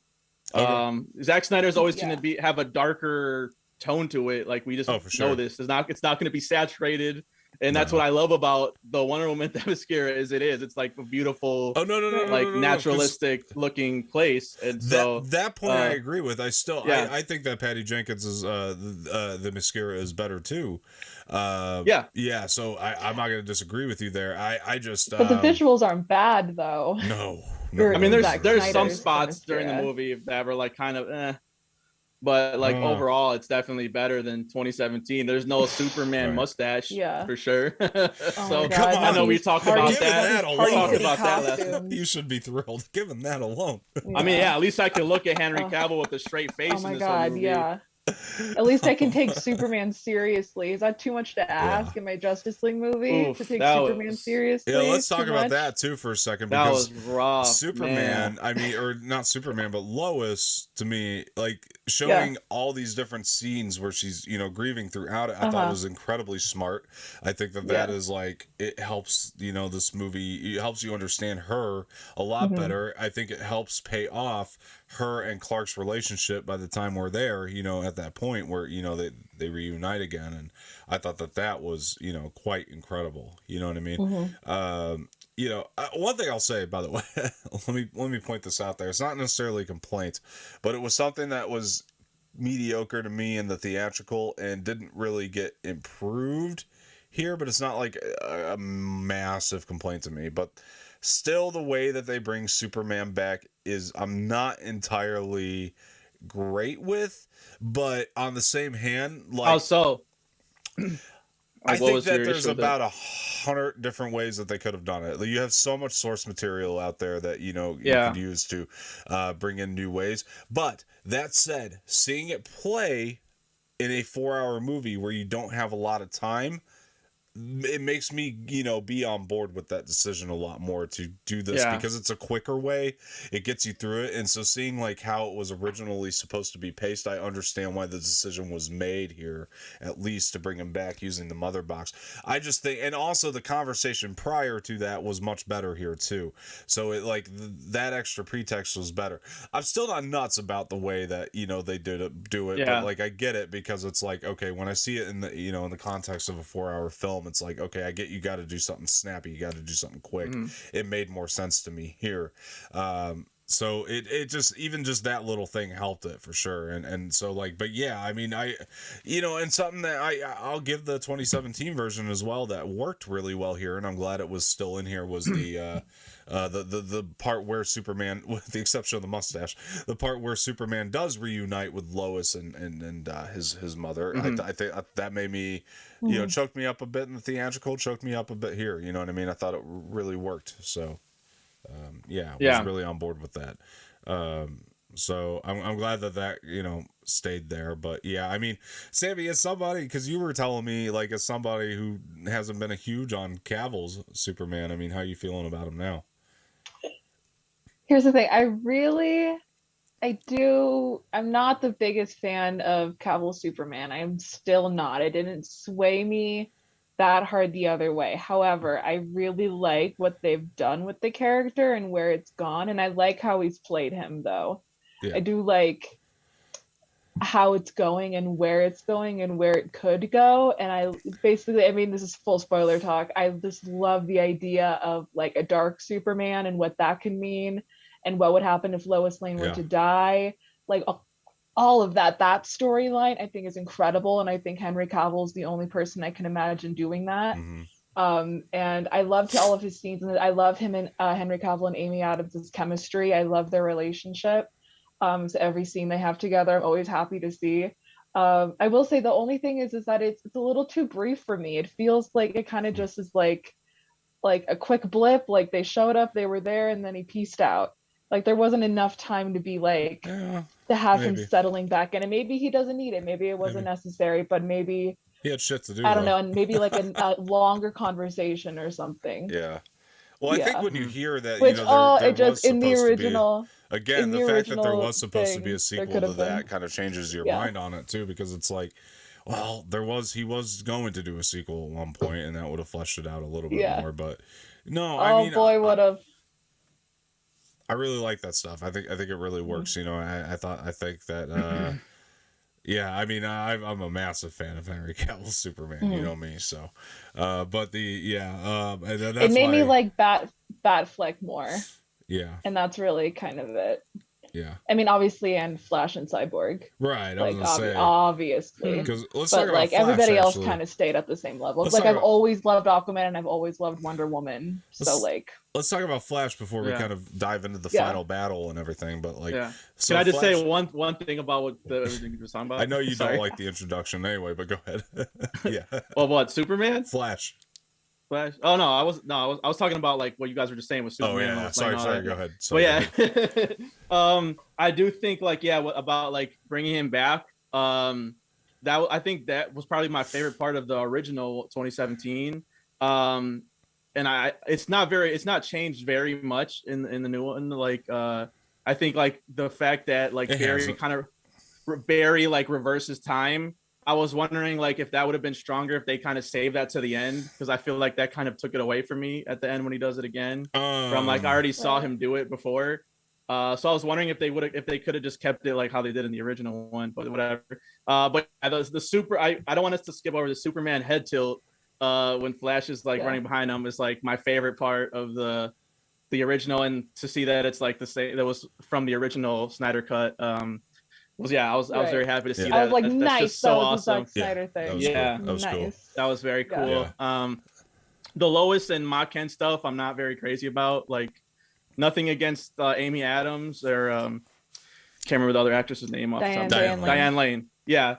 Nothing against. I think they're great actresses. I just don't think they have very much to do in these. And like, I'm not a fan of like, Henry Cavill Superman. And so that's kind of where it was kind of slogging for me in the middle there, where it's like he's having all these scenes with them, and I'm like, bro, the end of the world is happening right now. Like, you don't have time for this shit. Like, why don't you save the world first, and then you can go and then come back. But I don't. He was kind of out of it. Let's not forget that. And like Lois kind of had to bring him back down to earth. Like, let's not forget that big plot point. But I mean, he's. I mean, literally, like he's literally floating, and she brings him back down to earth. Exactly. Guys, this movie is so good. Yeah, it is. It's amazing. But the fact, so I mean, for me, love Cavill Superman, which is why I wanted to get into the final battle here. Made me. I mean, this stuff.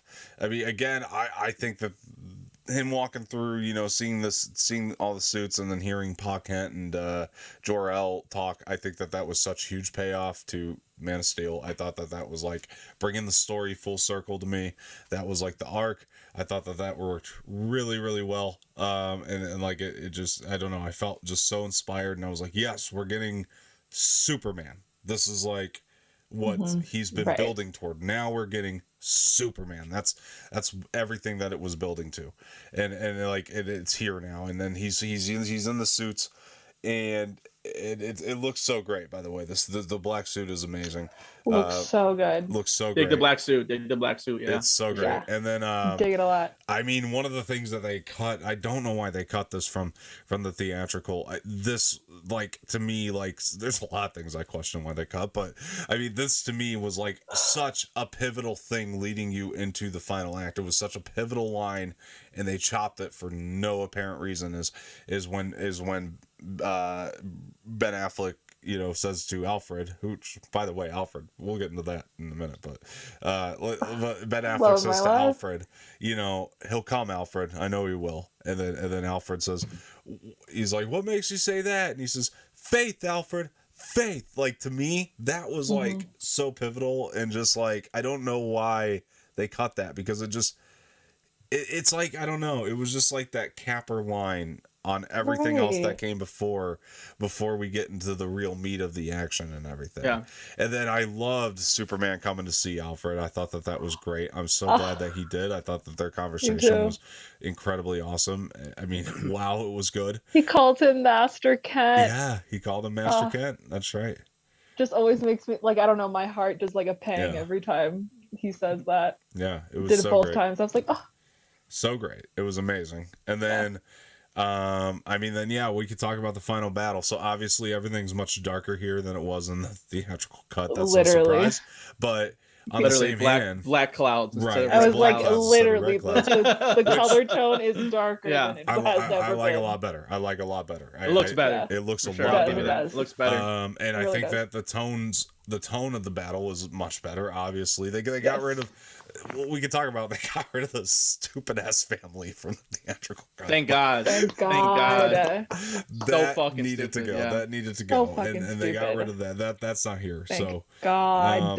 Nothing I hate more in a superhero movie than a random family that's supposed to make you care that the world is ending. Don't need it. Oh my God. I get it. The world ends. That means kids are gonna die. Well, Don't it just need to be doesn't make sense. There's nothing I hate more too than like so stupid. seeing all of their reactions, because then you have to have like a storyline with each of them. There has to be like a family and a couple and a dog. You have to follow a mail of stupid reactions.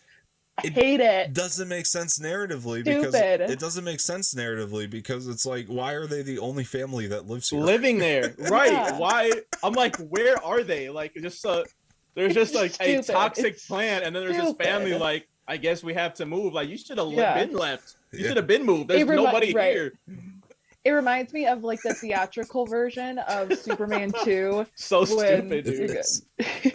Sorry, it reminds me of the theatrical version of Superman 2 when Zod and like I forget his other like his two goons are just blowing wind, his cronies, onto the people. Yeah, and there's like blowing wind, and there's people like there's a guy on roller skates like going backwards. There's somebody in a phone booth and it falls over. That's true. Yeah, it's like that shit. I hate that shit. I hate it.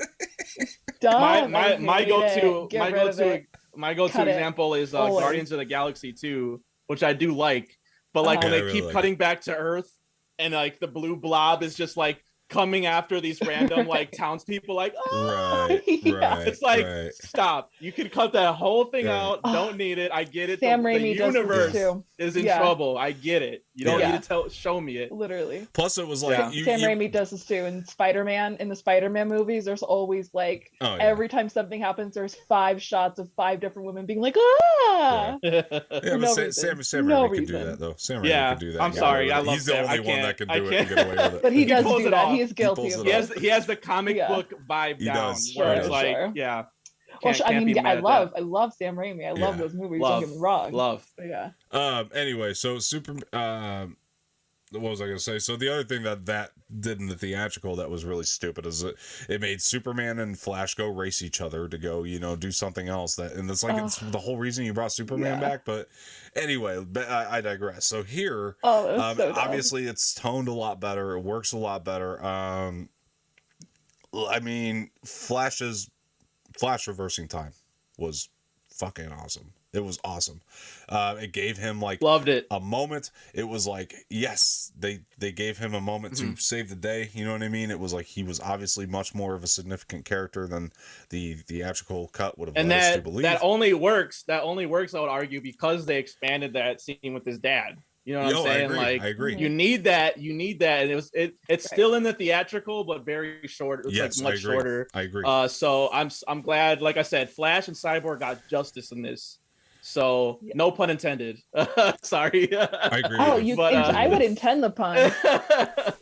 But we all thought, me and my brothers were going crazy about that shit. He's like, because it's like they do the Thanos with the reversing the time when with Wanda and Vision. You know what I'm saying? And we're like, oh, Flash is gonna reverse the time for sure. Like, and then he kind of says that to himself, like, make your own future, make your own past, and he's kind of talking to himself, talking to his dad. It works because of Billy Crudup's performance and Ezra Miller and their relationship. That is one of the things I think worked in this one. Yeah, we need to see Billy Crudup in movies more. By the way, he's just not in enough. Shout out to Dr. Manhattan. Dr. Manhattan. That's right, the original Dr. Manhattan. Yeah. So I was really happy to see that. I mean, obviously one of the most badass things ever is Superman coming down when fucking Steppenwolf was about to, hits him like steel. I freaking yelled. I jumped up and yelled, and I was like, because I was so excited to see it. That was like, oh my gosh, that was so good. Yeah.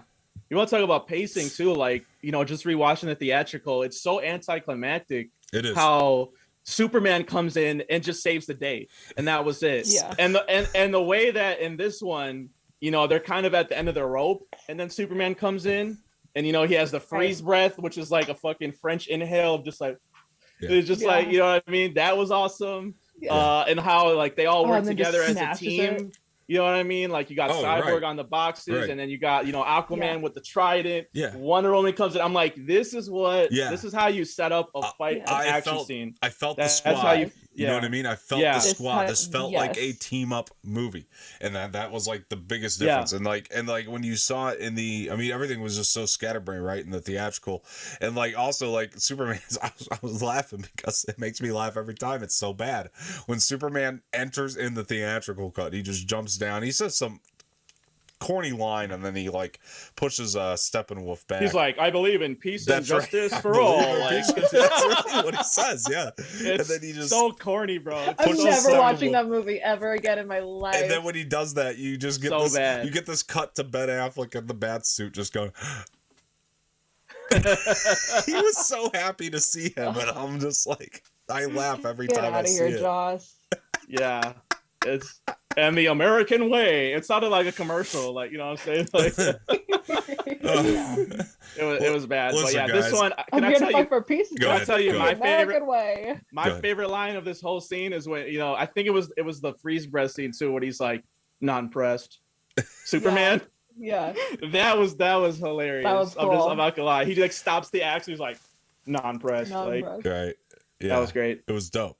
Yeah, I loved it. And yeah, I mean the whole thing was just far more epic. And then, like you were saying, Cisco, when Aquaman takes him up on the trident, like Superman pushes him, Wonder Woman like takes him the rest of the way, like cuts his head off. I was like, where the fuck was this? You know what I mean? And the theatrical cut would have been, I'm not gonna lie to you, there's a lot of problems with the theatrical cut that got fixed for me here, but it would have been a lot more redeemable for me had they not touched this. Like, because I think stuff... they wanted to cut Darkseid out of the original completely, and I think that's why some of that, you know, especially in the end, because you know how his head like goes with Darkseid, and which I thought was like badass, because they're all just like looking at him so like, come down here, bro. This is what you got waiting for you. Come down, yeah. Well, they could have just had him cut his head, cut the head off, and then it just rolls. Like, that still would have been better than what we'd gotten. But I think PG-13 Justice League, you gotta think that too. Like, you can't. I know, I get and that. And it's the FU of, like, you know, it's putting your enemies' heads on stakes outside of your castle. What did you think of the R-rated? You know, like, we got 4 F-bombs in here, and like obviously added gore. I mean, I thought it was like, it wasn't like a hard R, you know what I mean? But it's like a warranted R at least. It was better than like Batman v Superman, the Ultimate Cut, where it's like it's rated R and it's just like a marketing move. You know what I mean? This didn't feel like a marketing move. This felt like at least warranted, as opposed to what we'd seen in like I was saying, Batman v Superman, the Ultimate Cut. That wasn't a warranted R. That was like, you don't think so? I kind of like that they went R with that one. Yeah, well, because like Batman goes full psycho in that, bro. Like, you can't. For sure. He's killing people. He's branding them and shit. And like he's pretty. And that's pretty one of the greatest scenes I've ever seen in comic book film history. Don't get me wrong, but I just think the warehouse scene. Yeah, it's amazing. Oh. It's amazing. So good. It's amazing. Yeah, that's my favorite scene probably in all the Snyder movies. Really? I'll say that's probably my favorite. I don't know. I got quite a few new ones now, but the last battle scene or that those are probably like. But before this cut, that was my favorite. Fair enough. The warehouse for no, sure. No, because like you're right. I mean, I agree with you. Like that Batman warehouse scene is still. Oh my god! I'm like, I get it. I'm like, because I know some people complain about that shit too. That like he made Batman. I'm like, that makes sense for Batman to be too dark. You know what I mean? Like you can push him into that direction, and it's not like off the wall. That was my problem kind of with Superman, is like he's not like that. Yeah. But like Batman, you can do that. I don't care. He can swear. He can. Why don't him and Diana, have a sex scene? Use the R. Yeah. You know what I'm saying? Use the. I want to. Ben Affleck and Gal Gadot. Right. Why not? 2 beautiful ass people. Yeah. No, why not? For sure. But and the thing is I'm trying to think, because like, sorry to interrupt, but like I mean, I started watching rated R movies when I was like 13 or 14, and PG-13 movies. I know, scandalous. I'm sorry. My parents did let me. 13. It's PG-13, Sammy. I know. Oh, it was so scandalous. I saw the Breakfast Club when I was 13, and it was. Oh, Breakfast Club. That was the first rated R movie I ever saw. I know, that was the first rated R movie I ever saw. That was the first time I heard like the F word actually spoken, like. You could have watched a lot worse R-rated stuff than that one. Right. But I started watching PG-13 movies, even earlier. I started watching PG-13 movies when I was like 8 or 9, Same. I think. Mean Girls might have been the first PG-13 movie I saw. I know. And I was probably like 8 or 9. So I'm trying to think, even go here. Right, exactly. So I shouldn't even go here. Oh my god, don't even get me started. I don't even want to get me started. I just picked that Blu-ray up like the other day. It's so good. Oh my god. Did you get the pink one? Did you get the pink one with the pink cover? The pink on Wednesdays, I think I did. Let me check it out. Oh my god, I see it right there. It's beautiful. Look at that. Oh my gosh. So, I could literally, that's one of the movies that I could quote front to back. Like I know you went down. I could write the script right now. I just got the basic. Memory. I just got the basic. Nice. But yeah. Nice. I could literally write the script for you from memory and it would not be that far off. It would be like pretty close. Like that's many times I've seen Mean Girls. You know what I just watched recently? This is so off topic. Like multiple times every year since I was 8 years old. Sorry, Cisco, you should have just came back and said, no, Dom, yeah, I got the pink one, yeah. Yeah, we're going to. I would have believed you. I thought, well, because the cover is technically pink. Right. I didn't know you were talking about the case. No, I appreciate your honesty. Appreciate your honesty. No, that's cool though. I mean, hey, as long as you have it, that's the important thing. Exactly. You have it. You have it. I love it. That's like my Incredible Hulk, the Ed Norton one. I got the green case. Nice. Great. It's a great copy. That's cool. But anyway, my point is that that's kind of how I justify like is an R rating valid or not. Like I think like when I was watching PG-13 movies, would I be okay with this? And I'm like, oh, probably not. But by the time I was like watching rated R movies about 13, 14, I'd be okay. So on that scale, I'm gonna say yes, it does warrant the rated R. Yeah. So yeah, I mean, you know, I'm not going to get into the epilogue. I'm not getting into it. Because, I mean, to me, it's like, I feel like we've given all of our opinions. Obviously, Samee and I love it. Cisco does not, and that's okay. Yeah. It's okay. Give me this. Did you think that Eisenberg was better here as Lex? It was only one scene. Gene Hackman suit. Yeah, but he wasn't. I don't think you can say he's better. Oh, he was much better, dude. He wasn't sitting there. Hey. You know, he was just like he felt like Lex to me. Him and Leto were a lot better. I agree. I agree with Samee. Yeah. I can't go with Leto. I think he was terrible. Oof. I can't. I think it was better though. It was a lot better. Loved them both. I would say it was a lot better.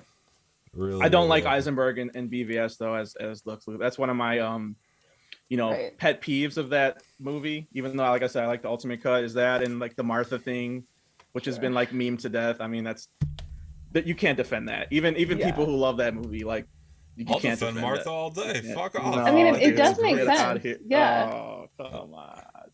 I think they stopped fighting because their mom has the same first name. When has that ever worked in a real fight?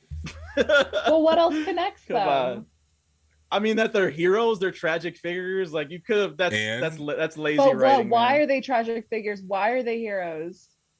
Relationship with their parents. One's mom is dead and one is still alive. It just didn't make sense. I don't know. It was corny. It made sense to me. It made plenty of sense to me. Why do you say that name? Me and my brothers just say that randomly, dude, and just laugh. Dude, so. I don't know. I really dug it. I mean, Martha. I'm into it being meme though. It's not unmemeable. I'm not gonna say like you can't the memes were great when that the came memes out. were good, and I laughed at them. I get that they're funny, but I don't think it necessarily makes it a bad scene or a bad idea. Or like Lex's with their Jolly Ranch. It's cherry flavored at all. Yeah. It's like Seth MacFarlane can make fun of Star Wars movies all he wants, but I still think that they're great movies. You know, the original trilogy. You know, when he makes fun of those, it's like, there's stuff you can make fun of in these movies for sure. There's always going to be stuff you can make fun of. It doesn't make it bad. You know, it's just it just makes it, make fun of a bull. You know, it's a different world. It's such a far-fetched plot in the first place. Don't forget you're watching superhero movies, you know what I mean? Like for crying out loud. And to me, it's like there's obviously going to be stuff you can nitpick. I was having just rewatched Civil War, Captain America: Civil War, and how they handle their differences versus BVS. I'll just say they don't stop fighting at the end because their moms share the same last name. Like there's an ideological difference. They duke it out. They find out they were set up. You know what I mean? There's definitely more complexity there than just like, so what's the trigger? Martha. It involves his parents. Yeah, it's true. And also Tony's at least, but it didn't start that way. That was true, but it didn't start that way in BVS either. But anyway, it kind of did with Lex kidnapping the mom. Forget it. Anyway. I digress. I like the movie. I just can't, like I said, that part I can't defend. That part's just hilarious. The only thing I would say is like to that point of Civil War and BVS being different is like I don't want to see the same thing all the time. I like when people at least try to come up with something new, and that was new to me. That was new to me. But anyway, listen, I mean, Samee and I, both really loved the movie. Sounds like Cisco did like a lot of it and enjoyed quite a bit of it, and so yeah, it's probably my second favorite after BVS Uncut. That's good. And then the other ones I really can't. As far as the Snyder one, sorry. Oh, okay. Yeah, no, Gotcha. I like Wonder Woman more and Aquaman more and yeah. Yeah, fair enough. But as far as the Snyder ones, I'll definitely put BVS Uncut, this one, and then Man of Steel. Yeah. The theatrical Justice League, you can't even put it in. Yeah. It's not his movie. So last thing last thing I would say here too, for everybody who hasn't done so already, please make sure that you do stay through the credits of the film.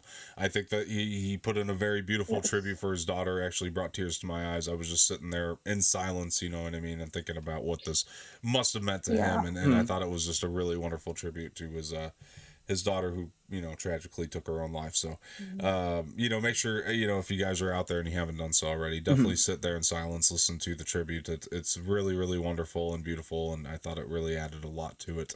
No post credit scene though. I thought it might be, but that's right. Yeah. No post credit. And I will say that, like, knowing all of that about Zack Snyder and watching this movie, like you see a lot more of the thematic elements and the themes and the the ideas of grief and love and hardship and mourning and all of that. Like, it just becomes so crystal clear knowing that that's where his head was at the time. I just think he thinks differently, and I don't think that's a bad thing. Right. I think that really complements his films a lot. It improved his art. For sure. That's the best thing, I can't wait for Army of the Dead. I'll say that. I can't wait for it either. I think it's gonna be great. We said that. I said this last time on here. Dawn of the Dead's my favorite, so super hyped about that. I just think with the right material, he's a good director. Fair enough. I just didn't dig the direction with the DC personally, but I love Dawn of the Dead. I love Watchmen, 300. I think that's where it ends for me, really. But I love this one. This is by far my favorite one of his. I really might be my favorite. Yeah, I do love Watchmen. Watchmen's right there. Watchmen's right under it. Don't get me wrong. I mean, it's right there. The Watchmen was one of my favorite comic book movies. The material in Watchmen is just so much richer for me. I don't know. I agree though. Well, he's got the Alan Moore story. He's got like he directly adapts a graphic novel in that, right? Me. So that's it's what like, it's like, to be like, I like to see where he's kind of bringing in a lot, even though he cherry picks, like bringing in a lot of his own ideas, like in something like this. I think I was like, the ending varies. Yeah, Jack Kirby did too with the DC stuff. Yeah. But anyway, guys, I want to thank everybody for joining here today. Samee, where can the people find you? Yeah, guys can find me. I'm on Instagram at Samee Ramirez 14, and then I'm also on Twitter and Stereo at Samee Ramirez. Yeah, great. And Cisco, where can the people find you? Misfit_minded on Instagram, Twitter, Stereo as well. Doing a show on here tomorrow. Doing Wrong Turn, the remake. Nice. Going to be reviewing that.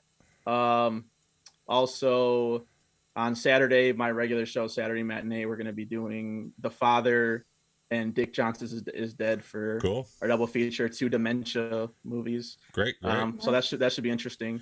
But that's me. Sounds awesome. Make sure you guys go check out everything he's doing over there too. And thanks for coming on and arguing with me again, man. I appreciate it every time. And hey, we're gonna agree one day. We're gonna agree one day. Something that we both love. Yeah. I kind of like this. I'm like in the middle of your guys' opinions. Right. Like, I fully see both of your opinions, and like I agree on half. I think it makes shows more interesting though. On both. Oh, because you'd be surprised. My co-host Edwin last week, he hated it. He fucking hated. He didn't find any redeemable qualities. So I was the one defending shit in the movie. Right. You know what I'm saying? So I didn't fully hate it. I won't go there. Like neutral. Yeah. Right. Yeah. Fair enough. I love doing this. I love it. Thanks, guys. Appreciate it. Yeah, no problem, man. Love having you on. And you can find me on Twitter at Dom_Martino_ and on Instagram, Dom_Martino_ official. Also, make sure you follow myself on Stereo as well at Dom Martino. Been doing a lot of stuff over there with Samee, and we're having a lot of fun doing that. So thank you guys so much for joining. This has been another episode of Dom's Corner. This has been the spoiler review, finally, for Snyder Cut. It's out there. All right. Appreciate you guys joining. We'll see you guys next time. Bye-bye.